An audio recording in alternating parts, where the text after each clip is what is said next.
أعوذ بالله من الشيطان الرجيم بسم الله الرحمن الرحيم الحمد لله رب العالمين والصلاة والسلام على سيد الأنبياء والمرسلين وعلى آله الطيبين الطاهرين أما بعد فقد قال الله سبحانه وتعالى في كتابه المجيد بسم الله الرحمن الرحيم وبالاسحار هم یستغفرون صدق اللہ العلی العظیم۔ ناظرین محترم، سحری کے پروگرام کے عنوان سے آپ کی خدمت میں حاضر ہیں۔ اللہ سبحانہ و تعالی نے جنت جانے والے پرہیزگار مومنین کے لیے ایک کوالٹی، ایک صفت بیان کی ہے کہ وہ سحری کے وقت استغفار کرتے ہیں، اللہ سے اپنے گناہوں کی مغفرت طلب کرتے ہیں، ایک ایک گناہ کو یاد کرتے ہیں، چاہے ان کا تعلق حقوق العباد سے ہو یا حقوق اللہ سے ہو۔ نماز میں اگر کوتاہی ہوئی، روزوں میں کوتاہی ہوئی، کوئی بھی حق ہے اس کو یاد کر کے اللہ سے بھی مغفرت طلب کرتے ہیں، اور یہ عزم کرتے ہیں کہ آئندہ ان گناہوں کے قریب نہیں جائیں گے، اور اللہ کے حقوق اور بندوں کے حقوق جو ان کے ذمے ہیں ان کو ادا کریں گے، چاہے وہ خمس و زکوٰۃ کے حوالے سے ہو یا کسی کا اور میراث کی جہت سے حق ہے، یا اس کی غیبت کی تھی یا تکبر، جو بھی حقوق ہیں ان کو ادا کرتے ہیں۔ اب یہاں پہ کچھ فقہی مسائل جو تسلسل کے ساتھ آپ کی خدمت میں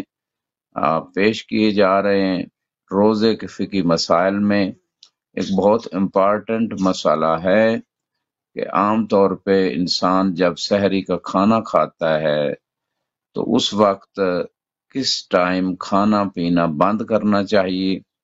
بعض لوگوں کے ذہنوں میں یہ کنسیپٹ ہے کہ جب اذان شروع ہوگی تو تب بند ہوگا، بعض یہ سمجھتے ہیں کہ جب اذان ختم ہوگی تب تک وقت باقی ہے۔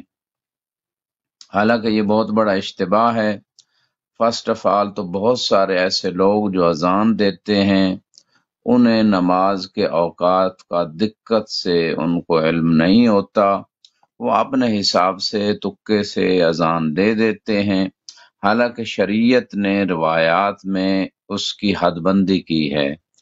کہ صبح کی نماز کا ٹائم کب ہوتا ہے، ظہر کی نماز کا ٹائم ظہر اثر کی کب شروع ہوتا ہے،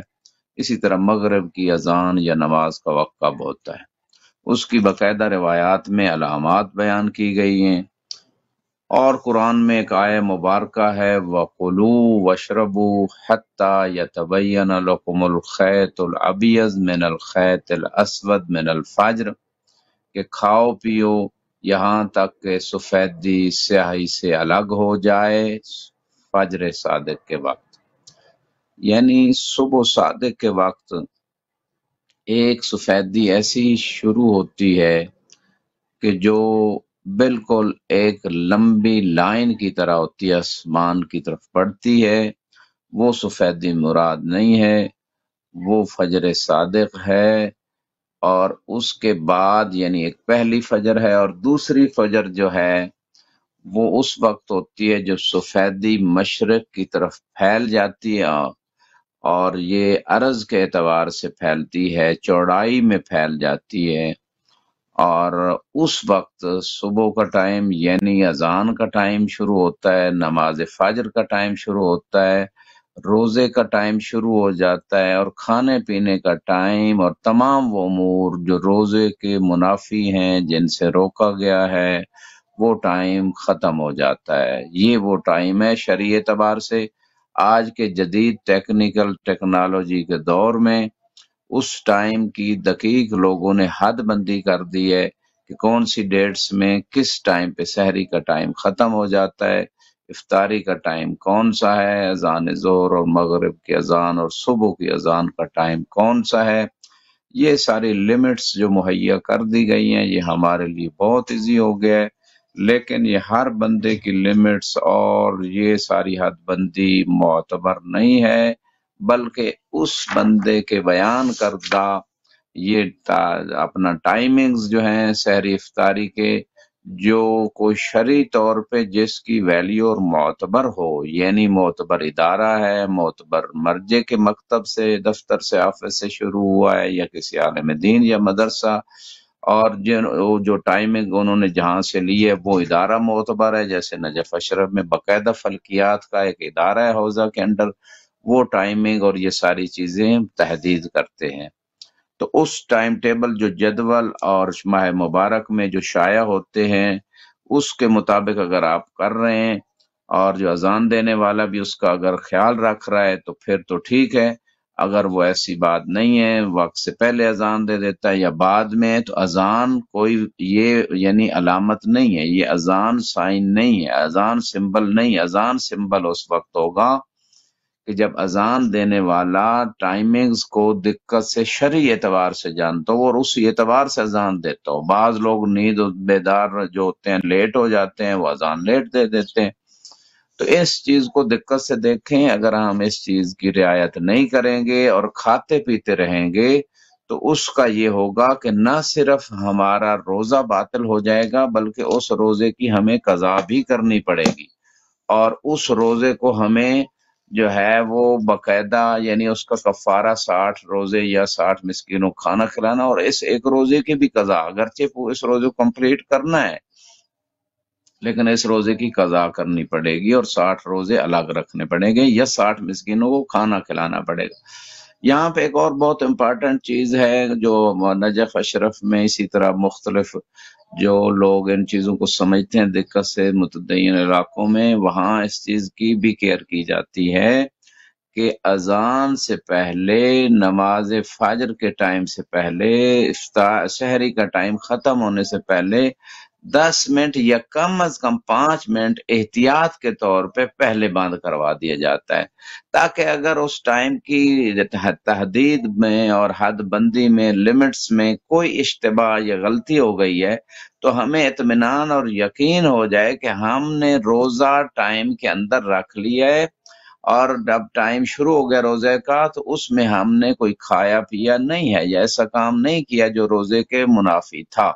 تو یہ 5-10 منٹ کی جو احتیاط ہے اس کو بھی اپنانا چاہیے ماہ رمضان میں بالخصوص جو ہے۔ ہاں اگر کوئی بہت ہی مجبوری ہے کہ نیند سے لیٹ بیدار ہوا انسان، اور پھر بھی اگر 10 منٹ کی وہ احتیاط کا ٹائم ہے تو اس میں 5 منٹ یوز کر لیں، لیکن 5 منٹ کی احتیاط ضرور کریں۔ اچھا، اب یہاں پہ ایک اور چیز بھی بہت مسٹ اور سمجھنے والی ہے کہ اگر کسی وجہ سے نیند سے بیدار نہیں ہوا انسان تو اس کی روزے کی نیت پورے ماہ رمضان کی ہونی چاہیے، یا اس دن کی رات سے نیت کر لے، یا سحری کے وقت ہو یا آدھا لازمی کرے۔ اگر پورے ماہ رمضان کی نیت نہیں کی تو سحری کے وقت اس روزے کی نیت کرنا مسٹ ہے، بلکہ اگر پہلے کر بھی لیا تو ریپیٹ کرنا اس نیت کی کہ روزہ رکھتا ہوں یا رکھتی ہوں واجب قربتاً اللہ، آج کے دن کا روزہ اور خدا کے قرب کے لیے فرض سمجھتے ہوئے اس کو نیت دل میں کم از کم کرے یا زبان پہ بھی جاری کرے تو بہتر ہے۔ اور اس میں ایک اور چیز کا خیال رکھا جائے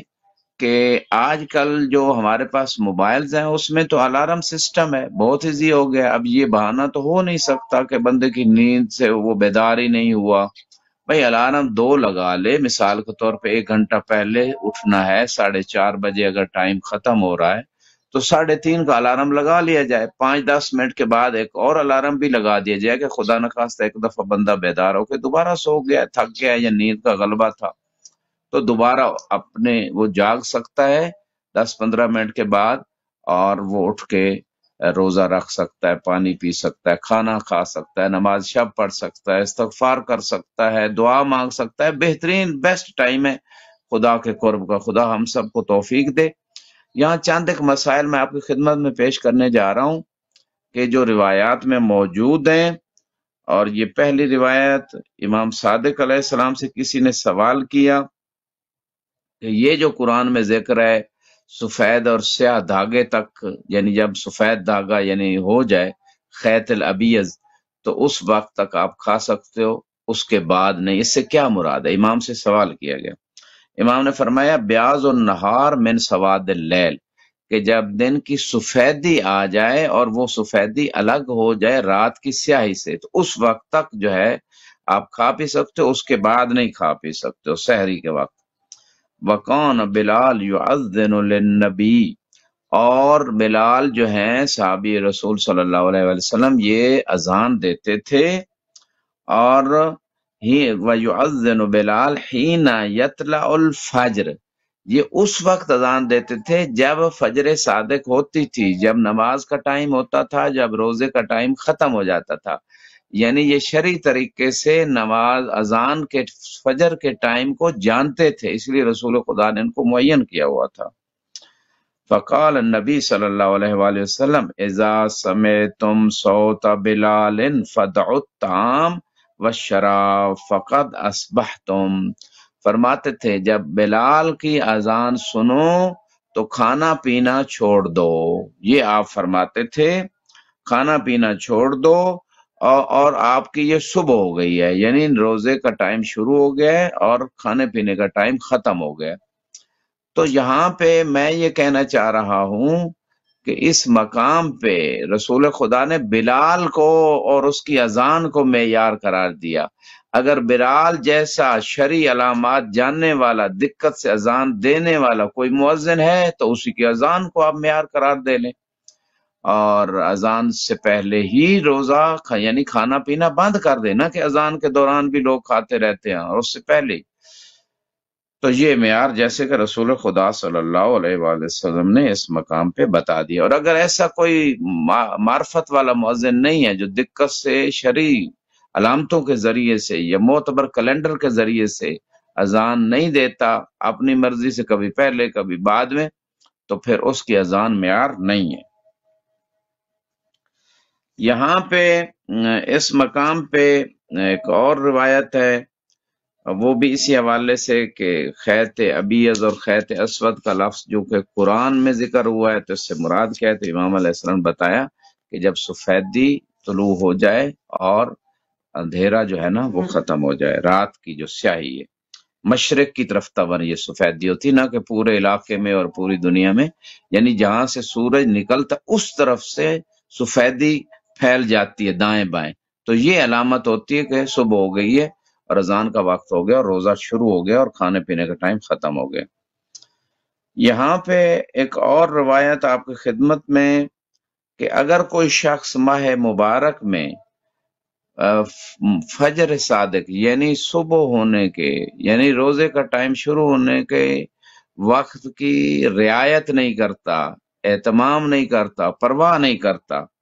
حالانکہ اس بات پہ قادر ہوتا ہے کہ وہ معلوم کر سکتا ہے کیلنڈر سے، موبائل سے کوئی معتبر طریقہ ہے، یا خود آنکھوں سے دیکھ سکتا ہے مشرق کی طرف کہ طلوع صادق ہوئی ہے، یعنی سفیدی جو ہے نا وہ پھیل گئی یا نہیں، اور لیکن اس کے باوجود نہیں کرتا، لیکن کھاتا رہتا ہے، اور طلوع فجر ہو جاتی ہے، سفیدی نکل آتی ہے، بعد میں اسے پتہ چلتا ہے، وہ تو سفیدی نکلنے کے بعد بھی کھاتا رہے، ٹائم ختم ہونے کے بعد کھاتا رہے، تو معصوم فرماتے ہیں کہ اس پہ واجب ہے کہ روزے کو وہ مکمل کرے گا، اس دن کھائے پیے گا نہیں، یعنی دوران روزہ کچھ نہیں ایسا کام کرے گا جو روزے کے خلاف ہو، اور بعد میں قضا بھی کرے گا۔ یہ حکم اس مقام پہ بتایا گیا ہے، اور اس میں روایت جو آپ خدمت میں پیش کرنے جا رہا ہوں کہ امام سے سوال ہوا کہ وہ ان رجل اکل او شرب بعد ما طلع الفجر فی شہر رمضان، کہ ماہ مبارک میں فجر صادق کے بعد،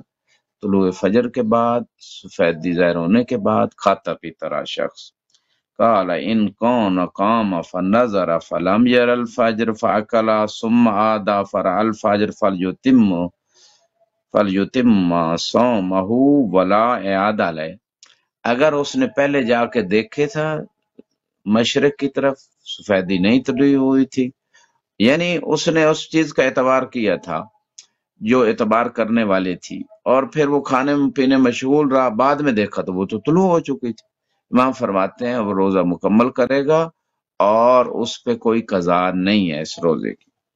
وَإِن كَانَ قَامَ فَأَكَلَ وَشَرِبَ ثُمَّ نَظَرَ إِلَى الْفَجْرِ، پہلے فرا انہو قتل الفجر فلیتم صومہ ویقضی یوما آخر لأنه بدا بالعقل قبل النظر فعلیہ الاعادہ۔ امام نے فرمایا اٹھا کھانا پینا شروع کر دیا، بعد میں جا کے دیکھا وہ تو سفیدی طلوع ہو چکی۔ تو اس مقام پہ امام فرماتے ہیں اس کے ذمے وہ روزہ بھی مکمل کرنا ہے اور ایک روزہ بعد میں بھی رکھے گا، کیونکہ اس نے اہتمام ہی نہیں کیا، اس نے خیال ہی نہیں کیا کہ میں پہلے دیکھ تو لوں کہ ٹائم بھی ہے یا نہیں، کھانے پینے میں مشغول ہو گیا۔ تو یہ نقطہ بھی اس مقام پہ جاننا ضروری ہے۔ ایک اور چیپٹر یہاں پہ شیخ حر عاملی رضوان اللہ علیہ مؤلف وسائل الشیعہ، انہوں نے روایات کو جمع کیا، جو روایات جو ہے نا ان کا ریلیشن غالباً فقہی احکام سے تھا، دوسری اخلاقی روایات بھی جمع کی۔ تو یہاں پہ یہ اس چیپٹر میں روایات جمع کرنے کے بعد اس سے جو نتیجہ نکلتا ہے پوری روایات سے، کوئی ضعیف ہے، کوئی صحیح سند ہے، کسی روایت سے کچھ سمجھ آ رہا ہے، دوسری روایت سے کچھ اور سمجھ آ رہا ہوتا ہے بعض اوقات، تو ان روایات سے جو رزلٹ نکلتا ہے، جو نتیجہ نکلتا ہے، اس کو اوپر جو ہے نا چیپٹر کا ٹائٹل بنا دیتے ہیں۔ مثلا یہی جملہ کہ جو ہے نا لفظ جواز کا، کہ یہ جائز ہے یہ کام، یہ جائز نہیں ہے، اس میں کراہت ہے، اور اسی طرح جو بھی اس کا نتیجہ ہے کہ وہ اس کے بعد مثلا روزہ رکھے گا یا قضا کرے گا یا نہیں کرے، یہ سارا جو نتیجہ ہوتا ہے یہی فتوی فقہی ہوتا ہے، چاہے وہ اخباری عالم ہو یا اصولی عالم ہو، اسی طریقے سے وہ نتیجہ دیتے ہیں اور یہی فتوی ہوتا ہے، اور یہی اس کی فقہی کی سمجھ ہوتی ہے جو روایات یا آیات سے اس نے سمجھا ہوتا ہے، اور یہی فتوی ہے، اور یہی بات فقیہ کی، یہ بات، اور فقیہ جو ہے نا اس کو حجت قرار دیا امام نے۔ تو یہ پرانا طریقہ آ رہا ہے علماء کا شروع سے، کہ جو ان کو ہاں اگر سامنے والا بالکل سمجھتا ہے روایت کو، یعنی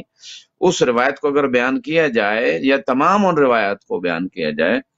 تو سمجھتا ہے، تو بعض اوقات وہ فقیہ روایت بھی بیان کر دے کہ اس کو خود ہی سمجھ آ جائے گی، اتنی آسان چیز ہے، یا روایت میں کوئی اتنی مشکل بات نہیں، تو اس میں بھی حرج نہیں، وہ بھی ایک طریقہ رہا۔ اچھا، اب یہاں پہ بعض ایسے فتاوے ہوتے ہیں کہ وہ بہت ساری روایات، بہت ساری جہات کے اوپر تحقیق کرنے کے بعد وہ فتویٰ دیا جاتا ہے۔ مثال کے طور پہ ایک شخص مسافر ہے، تو زوال کے بعد وطن سے نکلا ہے، تو اس کا روزہ پورا ہوگا یا قصر ہوگا؟ روزہ پورا ہوگا۔ اب یہ فتویٰ تو فقیہ نے ایک جملے میں، ایک لفظ میں دے دیا کہ روزہ اس پہ رکھنا واجب ہے، مکمل کرے گا، لیکن اس فتوے کو کسی ایک روایت سے نہیں لیا گیا، اس میں دیکھا جائے گا وہ کون سی روایات ہیں جو سفر بتا رہی ہیں کہ سفر کی جو ہے نا وہ کتنی مسافت ہونی چاہیے، 44 کلومیٹر کم از کم مثلا آنے جانے کا سفر، یا سے زیادہ ہو، ان روایات کو دیکھے گا وہ کیا کہتی، ایک اس فتویٰ دینے میں وہ بہت ساری روایت، ایک چیز یہ ہے۔ دوسرا یہ دیکھے گا کہ اس کا سفر طاعت خدا میں ہے یا معصیت خدا میں ہے، نافرمانی خدا میں، ان روایات کو دیکھے گا کہ روزہ رکھے گا یا پورا کرے گا یا چھوڑ دے گا۔ تیسرا دیکھے گا کہ وہ جو سفر کر رہا ہے، ایسے شخص کا سفر جو ہے وہ حد ترخص کے بعد مثلا جا کے وہ جو اذان اور اذان کی آواز جہاں تک سنائی دیتی ہے، یا دیواریں اس علاقے کی اس کو نہیں دکھائی دے رہی، تو یہ جو حد ترخص والی بحث ہے کہ اس کا زوال کا ٹائم جو ہوگا وہ حد ترخص کے اندر ہو، باہر نہ ہو، یعنی حد ترخص کے اندر زوال ہو گیا تو پھر جناب اس کا روزہ پورا ہوگا، ورنہ وہ قصر ہو جائے گا روزہ۔ تو یہ ساری مباحث ایک فتویٰ کے دینے کے لیے مختلف چیپٹر، مختلف جہات، مختلف روایات، ان تمام کا نچوڑ جو فقیہ کے ذہن میں موجود ہے کہ نتیجہ کیا ہے ان روایات کا، تحقیق کے بعد پھر وہ ایک سطر میں ایک جملہ کہتا ہے کہ وہ روزہ پورا کرے گا سفر میں، مثال کے طور پہ، یا اس کا روزہ قصر ہو جائے گا مثال۔ تو یہ لوگ سمجھتے ہیں کہ نہیں جی ہر بات میں وہ فقیہ روایت لے کے آئے۔ اب ایک فتویٰ اگر کوئی پوچھتا ہے ایک علاقے سے، پھر دوسرا فتویٰ دوسرے علاقے سے، تیسرا شخص وہی مسئلہ پوچھتا ہے چوتھے علاقے سے، 5ویں دن، تیسرے دن، چھٹے دن، تو اگر وہ کہتے ہیں نا جو لوگ یہ جہالت کا مظاہرہ کر رہے ہیں، آج کل میڈیا پہ بڑا شور شرابہ کیا وہ ان لوگوں نے، لوگوں کو گمراہ کرنے کے لیے، وہ کہتے ہیں نہیں جی آپ روایت دکھائیں اس بندے کو جو بھی مسئلہ ہو۔ بھائی 50 بندے مسئلہ وہی پوچھ رہے ہیں، اور اس مسئلے میں 20 روایتیں ہیں، ضعیف بھی ہیں، صحیح و سند بھی ہیں، ان کی جام بندی بھی ہے، ان کے مختلف جہتیں. اب 50 بندوں کو وہ 20 روایتیں روز فقی بیٹھ کے سنائے اور سمجھائے تو پھر تو وہ ایک ہی مسئلے میں ممکن ہے اس کا وہ مشغول ہو جائے اور کوئی کام کر ہی نہ سکے. تو جیسے ڈاکٹر میڈیسن لکھ کے دے دیتا ہے کہ اس میں جو مرض کی تشخیص ہو جاتی ہے فوراً وہ لکھ کے دے دیتا ہے. اور اگر ہر مریض کو ڈاکٹر جناب بتائے کہ اس ٹیبلٹ یا اس انجیکشن یا فلاں میڈیسن کا کمپاؤنڈ اس کی اصل بیسک کیا تھی اور کہاں سے بنائے گی اور اس کے بینیفٹ کیا ہے اور اس کے نقصان کیا ہے اور یہ کس ڈاکٹر نے تحقیق کی تھی اور یہ بات کے اوپر دلیل کیا ہے اور اس کے اوپر سائیڈ ایفیکٹ نہیں، یہ ساری باتیں اسے ایک ایک مریض کو ایک ایک ٹیبلٹ پہ سمجھانے لگے تو ڈاکٹر تو ایک مریض سے ہی فارغ نہیں ہوگا، وہ اور کیا کام. تو یہ اس جدید دور میں بھی عقل کی سے لوگ پیدل ہو گئے ہیں اور کچھ لوگ اور وہ ان کو یہ بیسک چیزیں سمجھ نہیں آ رہی کہ ہر فیلڈ میں اسپیشلائزیشن ہوتی ہے، اسپیشلسٹ کا جو نچوڑ ہوتا ہے اس کی ریسرچ کا اس پہ اعتماد کرتے ہیں. عقلاء بھی، عقل بھی کہتی ہے، شریعت بھی کہہ رہی ہے وَأَمَّا الْحَوَادِثُ وَالْوَاقِعَةُ فَارْجِعُوا فِيهَا إِلَىٰ رُوَاةِ حَدِيثِنَا، کہ جو حدیثوں کے راوی سابقہ روایتوں سے آئندہ کے مسئلے آپ کو بتا رہے ہیں، نئے مسائل کا حل، تو اس میں وہ حجت ہے. فَإِنَّهُمْ حُجَّتِي، وہ حجت ہے. یہ نہیں کہا کہ آپ کے اوپر روایت حجت ہے. روایت تو تب پیش کرے کہ امام نے کہا روایت حجت ہے، وہ اس راوی کی کوئی اہمیت نہیں، اس کی سمجھ کی کوئی. اور بعض لوگ کہتے ہیں یہ تو نئے مسائل میں کہہ رہے ہیں. بھائی رجوع کا معنی یہ ہوتا ہے کہ پہلے بھی وہیں تھا، اسی فقی اسی راوی کے پاس تھا، پرانے مسائل میں بھی اسی سے پوچھتا تھا. اب جب نیا مسئلہ آئے گا تو پھر اسی فقی کے پاس جائے. تو یہ خود روایت میں ہی ساری بات واضح ہے. لیکن کچھ لوگ پہلے عقیدہ بنا لیتے ہیں اور دین کو اور روایات کو اس کے مطابق گھماتے ہیں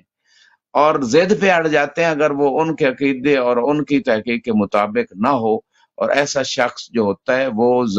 یعنی اپنی خواہشات نفس اور ذات پرست ہوتا ہے، اور ایسے بندے کی تقلید جائز نہیں، ایسے بندے کے قول کی اہمیت نہیں، ایسے بندے سے دین لینا نہیں چاہیے. من کان من الفقهاء سائنا لنفسه حافظا دین مخالفا لهواه مطیعا لامر مولاه فللعوام ان یقلدوه. یہ روایت یہی چیز بتا رہی کس فقی سے لینا ہے. تو جو آج کل میڈیا پہ فقی بن کے مجتہد بن کے اور اپنے آپ کو جو ہے نا وہ بیٹھے ہوئے ہیں اور گمراہ کر رہے ہیں لوگوں کو، تو یہ لوگ اس اہلی نہیں ہیں، یعنی اخلاقی جہت سے، روحانی جہت سے ان کے اندر وہ کوالٹیز نہیں ہے کہ ان سے دین لیا جائے. جو امام حسن عسکری علیہ السلام نے جو کرائٹیریا بتایا ہے، جو کوالٹیز بتائی ہیں، وہ نہیں ہے. اور پھر نیم اللہ ہیں اور پھر جہالت کا مظاہرہ کر کے ضد پہ اڑے ہوئے لوگ ہیں. تو ایسے لوگوں کی طرف رجوع کا حکم نہیں ہے. تو یہاں پہ یہ ایک مہم نقطہ میں نے آپ کی خدمت میں اس کو کلیئر کیا. اور اس کے بعد جو ہے ایک اور روایت آپ کی خدمت میں پیش کرنے جا رہا ہوں کہ امام صادق علیہ السلام سے کسی نے سوال کیا کہ امام سے عرض کرتا ہے کہ مولا میں نے اپنی کنیز سے کہا کہ آپ دیکھیں کہ کیا صبح کی سفیدی طلوع ہو چکی ہے. فتقول لم یطلع بعد، تو اس کنیز نے کہا کہ ابھی تک سفیدی ظاہر نہیں ہوئی. فآکل ثم انظر فاجد قد کان طلع حین نظر، میں کھاتا رہا، پھر جب میں نے خود جا کے دیکھا تو وہ تو صبح ہو چکی تھی، سفیدی پھیل چکی تھی. قال علیہ السلام اقضح، امام نے فرمایا اس روزے کی قضا آپ کے ذمہ بعد میں ایک روزہ رکھنا پڑے گا. اما انک لو کنت انت الذی نظرت لم یکن علیک شیء، امام فرماتے اگر تو خود جو ہے وہ دیکھتا پہلے کہ سفیدی طلوع نہیں ہوئی اور کھاتا پیتا رہتا اور بعد میں دیکھتا تو طلوع ہو چکی ہوتی تو پھر نہیں تھا آپ کے اوپر قضا کا حکم، کیونکہ آپ نے خود تحقیق کی تھی موضوع کی. لیکن کسی اور کے اوپر اعتماد کیا اور اس اعتماد وہ غلط ثابت ہوا، وہ خبر غلط ثابت ہوئی، تو آپ کو روزہ اس دن کا بھی تمام کرنا پڑے گا اور قضا بھی ایک روزہ رکھنا پڑے گا. تو یہ حکم اب یہاں پہ انہی چاند ایک روایات، یہی ایک ہی روایت ہے اس میں جو ہے وہ شیخ صاحب وسائل شیخ خر عاملی رضوان اللہ علیہ نے کیا فتویٰ دیا، یعنی اس روایت کو بیان ہی بھی بیان کیا ہے، لیکن اس روایت سے جو سمجھی ہے بات وہ انہوں نے ٹائٹل میں بیان کیا، اور یہی ان کا فتویٰ ہے اور اسی پہ ان کی تقلید ہوگی ان کے زمانے میں. ان من صدق المخبر ببقاء اللیل فاکل ثم بان کذبہ، کہ خبر دینے والے نے کہا کہ بھئی سفیدی ہو چکی، اور بعد میں پتہ چلا کہ وہ تو اس نے یا جھوٹ بولا تھا یا اس کو اشتباہ ہوا تھا، جو بھی تھا۔ واجب الاتمام الصوم، اس شخص پہ واجب ہے کہ وہ روزے کو تمام کرے۔ اب واجب کہہ رہے ہیں، واجب کا لفظ جو ہے نا روایت میں نہیں ہے، اور یہی فتویٰ ہوتا ہے کہ اس مولا نے حکم دیا ہے، صیغہ امر ہے، اس سے وجوب سمجھ آتا ہے، اور یہی اصولی کر رہے ہیں، وہی اخباری، ایک ہی بات ہے، ایک ہی طریقہ۔ اتمام ان کان فی شہر رمضان، اگر یہ بات ماہ مبارک میں ہو، واجب علیہ القضاء، قضا بھی واجب ہے، اس دن کا روزہ بھی مکمل کرے اور بعد میں قضا بھی کرے۔ یہ جو فتویٰ ہے شیخ حر عاملی رضوان اللہ الاخباری عالم دین کا، یہ انہوں نے روایت سمجھا، اور یہی اصولی علماء تضیع المسائل میں اسی طرح اس کی نئی نئی فروعات جو نکلتی ہیں وہ نکال کے آسان کر کے وہ مقلد کو دے دیتے ہیں، اور اس کے لیے آسانی اور بالکل آسانی پیدا ہو جاتی ہے کہ ایک دین کا مسئلہ پورے طور پہ ان کو سمجھا دیا گیا۔ جو پرانا زمانہ تھا اس میں ساتھ روایات بھی ذکر کر دیتے تھے۔ اب ایک بندہ ایک کتاب توضیح المسائل کی خریدنے کے لیے تیار نہیں ہے، اس کو نیٹ پہ بھی اپنے موبائل میں ڈاؤن لوڈ کرنے کے لیے تیار نہیں ہے، تو جو 30 جلدیں ہیں، یہ وسائل الشیعہ کی جو اصل چاپ ہے، یہ 30 جلدوں میں بھی آئی ہے، 20 میں بھی آئی ہے، 10 میں بھی آئی ہے، لیکن وہ باریک اور اس میں اور مسائل ہیں۔ تو مقصد کہنے کا یہ ہے کہ کون 30 جلدیں خریدے گا؟ اچھا چلو خرید لیتے ہیں، کون پڑھے گا اس مصروف دور میں؟ لوگ تو قرآن نہیں پڑھتے ماہ رمضان میں، یہ وسائل شیعہ پڑھیں گے اغلب، چند ایک لوگ اگر کر لیتے ہیں، تو ہم نظام اہل بیت سارے شیعوں کے لیے دے رہے ہیں، سارے مومنین کے لیے، یا صرف چند لوگوں کے لیے دے رہے ہیں؟ تو یہ پورے قوم کی جب ملت کی بات ہوتی ہے۔ اچھا پھر وہ اگر پڑھ بھی لیں یہ وسائل شیعہ، ہر چیپٹر کو، ہر جتنے بھی مسائل ہیں، تو ان کے پاس کیا اتنی صلاحیت ہے کہ وہ صیغہ امر کہاں جو ہے نا واجب پہ دلالت کرتا ہے، کون سا قرینہ ہے، کہاں مستحب پہ دلالت کرتا ہے، کہاں نہیں جو ہے کس قرینے سمجھیں، یہ یعنی نہیں حرمت پہ دلالت کرتی ہے یا کراہت پہ؟ یہ فقیہ کا کام ہوتا ہے، جس کی زندگی گزری ہوتی ہے انہی علوم میں، اس کا ذوق پیدا ہو چکا ہوتا ہے، وہ کلام معصوم دقت سے سمجھنے کی اس کے اندر صلاحیت ہو چکی ہوتی ہے، آپ پیدا ہو چکی ہوتی ہے۔ تو یہ عام بندے کا کام نہیں ہے، بعض اوقات چند روایتیں اس نے اٹھا لی، دوسری اس کو پتہ ہی نہیں۔ تو اس وجہ سے یہ اگر وہ پڑھ بھی لے، یہ ساری روایتیں مطالعہ بھی کر لے، اس غیر فقیہ نے جو سمجھا ہے وہ نہ اس پہ حجت ہے نہ کسی اور پہ حجت ہے۔ کیوں؟ کیونکہ امام نے فقہا کو حجت قرار دیا، غیر فقیہ کو نہیں۔ فقیہ وہ ہوتا ہے جو تمام علوم کو، تفسیر قرآن میں کہیں آیت تو اس حوالے سے نہیں، اس کا مطالعہ ہوتا ہے، توجہ ہوتی ہے، کیونکہ ساری زندگی سے صرف ہوتی ہے۔ کسی اور جگہ روایت سے ریلیٹڈ تو نہیں ہے، روایت ضعیف تو نہیں ہے، روایت دوسری روایت سے ٹکرا تو نہیں رہی، روایت کے راوی کیسے ہیں، امام کا واجب قرار دے رہے ہیں یا مستحب، حرام قرار دے رہے ہیں یا مکروہ یا مباح، یہ ساری چیزیں فقیہ کے علاوہ نہیں کوئی سمجھ سکتا۔ جیسے ڈاکٹر کے پاس جو ہے وہ بعض اوقات جب مریض آتا ہے، مریض سمجھ رہا ہوتا ہے کہ مجھے فلاں مرض ہے، وہ ڈاکٹر ٹیسٹ کے ذریعے یا اپنے تجربے کے ذریعے یا اپنی اس کی ریسرچ جو اس طب میں ہے، میڈیکل میں، اس کے ذریعے وہ کچھ اور بتا رہا ہوتا ہے۔ ممکن ہے مرض کچھ اور ہو، ممکن ہے ایک سے زیادہ مرض ہو، ممکن ہے مرض ہی نہ ہو، مریض سمجھ رہا ہو، تو اس لیے تو ڈاکٹر کے پاس جاتے ہیں کہ وہ بہتر سمجھتا ہے۔ تو یہی تو چیز وہاں باقی فیلڈز میں ہم کر لیتے ہیں، بلڈنگ بنانی ہو مستری انجینئر کو بلا لیتے ہیں، خود نہیں بناتے کہ ہمیں سمجھ ہو بھی تو ہم ٹیڑھی میڑھی اور خراب بنائیں گے۔ اسی طرح الیکٹرک مسائل کا کوئی بھی مسئلہ آ جائے تو ہم الیکٹریشین کو جو ماہر ہے اس کو بلاتے ہیں، خود بھی حالانکہ کچھ نہ کچھ تو جانتے ہوتے ہیں۔ تو یہ چیزیں بھی لوگوں کو اس دور میں بھی سمجھ نہیں آ رہی، بہت باعث افسوس ہے، اور خصوصاً ایسے لوگوں کو جو عالم ہونے کا دعویٰ کرتے ان کو نہیں، اور وہ سمجھنا نہیں چاہتے۔ کچھ لوگ ضدی ہٹ درم اور خود پرستی کا شکار، اور اپنی 1.5 اینٹ کی مسجد بنانے کے لیے وہ نظام کو توڑ کے خود اپنے آپ کو شہرت کی طرف لے جانا چاہتے ہیں۔ ایسے لوگ خدا انہیں ہدایت دے۔ تو یہ جو یہاں پہ ایک اور بات ہے، باب ان من ظن کذب المخبر بطلوع الفجر فاکل ثم بان صدق واجب الاتمام صوم قضا، یہ بھی فتویٰ دی ہے شیخ کلینی رحمۃ۔ ایک روایت میں پڑھتا ہوں پھر ان کا فتویٰ سمجھاتا ہوں، بعینی روایت وہ نہیں بیان کر رہے، روایت اپنے فتوے کی دلیل میں پیش کر رہے ہیں، لیکن انہوں نے فتویٰ دیا جو ان کو سمجھ آئی۔ شخص نے امام صادق سے سوال کیا ان رجل خرج فی شہر رمضان واصحابہ یتسحرون فی بیت فنظر الی الفجر فناداہم انہ قد طلع الفجر، کسی کے گھر میں وہ سحری کھا رہے تھے، ایک شخص اور اس کے ساتھی، تو جو ہے نا اس وقت نظر فناداہم، تو اس وقت اس شخص نے ان سب لوگوں کو ندا دی کہ فجر صادق ہو گئی ہے، سفیدی نکل آئی ہے، ٹھیک ہے۔ فنادم انہ قتل فکف بعض وظن بعض انہ یسخر فاقلا فقال یتم و یقضی،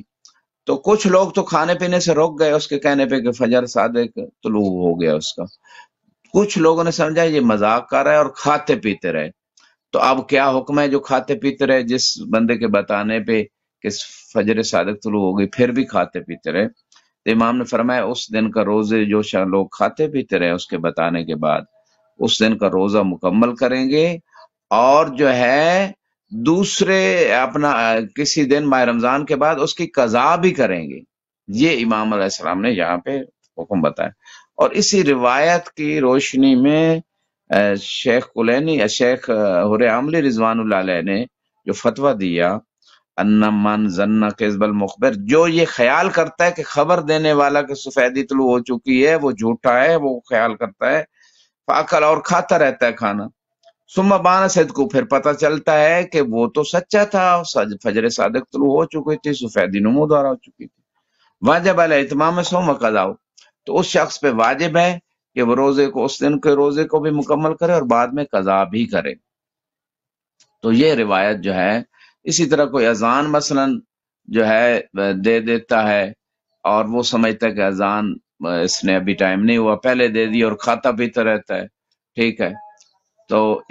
وہ حکم یہاں اسی طرح بیان نہیں آئے گا۔ اچھا اب یہاں پہ دیکھیں یعنی خبر دینے والے کو انسان جھوٹا سمجھے اور بعد میں وہ پتہ چلے وہ تو سچا تھا کہ سفیدی نمودار ہو چکی تھی، یہ بات اب روایت میں بیان ہی نہیں ہے، لیکن شیخ حر عاملی رضوان اللہ علیہ نے باقی جو روایات ہیں اور اس روایت کو دیکھتے ہوئے انہوں نے سمجھا ہے کہ یہ اس صورت میں ہے کہ خبر دینے والا سچا ہو، کیونکہ اگر خبر دینے والا جھوٹا ہے، طلوع فجر مثلا نہیں ہوئی اور وہ کھاتا پیتا رہا تو اس سے تو کوئی مسئلہ نہیں روزے کو، ٹھیک ہے، یعنی اسی صورت میں کہ خبر دینے والا سچا تھا اور وہ کھاتا پیتا رہا اور اس کو جھوٹا سمجھتا رہا، تو اس صورت میں قضا بھی ہے اور اس دن کا روزہ بھی مکمل کرے گا۔ تو یہ بات فقیہ سمجھ سکتا ہے، ورنہ روایت میں نہیں ہے کہ وہ خبر دینے والا جو ہے نا وہ سچا تھا اور وہ ایسی کوئی بات روایت میں نہیں، لیکن فقیہ کو سمجھ آ گئی کہ یہ مسئلہ اسی طرح ہے، ورنہ اگر وہ یعنی جھوٹا تھا اور وہ کھاتا پہ اس سے تو روزے پہ کوئی اثر نہیں پڑتا۔ جی اسی طرح آپ کی خدمت میں کچھ اور روایات، باب جواز الاکل مع الشک فی الفجر و بعد الاذان اذا وقع قبل الفجر، ایک اور چیپٹر میں فتویٰ دے رہے ہیں شیخ حر عاملی رضوان اللہ علیہ کہ اگر فجر صادق یعنی سفیدی طلوع ہونے میں شک ہو تو بندہ کھانا پینا جاری رکھ سکتا ہے، اور اذان کے بعد بھی کب کھانا پینا جاری رکھ سکتا ہے؟ جب اذان جو ہے فرماتے ہیں اذا وقع قبل الفجر، اذان کسی نے طلوع فجر صادق سفیدی نمودار ہونے سے پہلے دے دی کسی نے،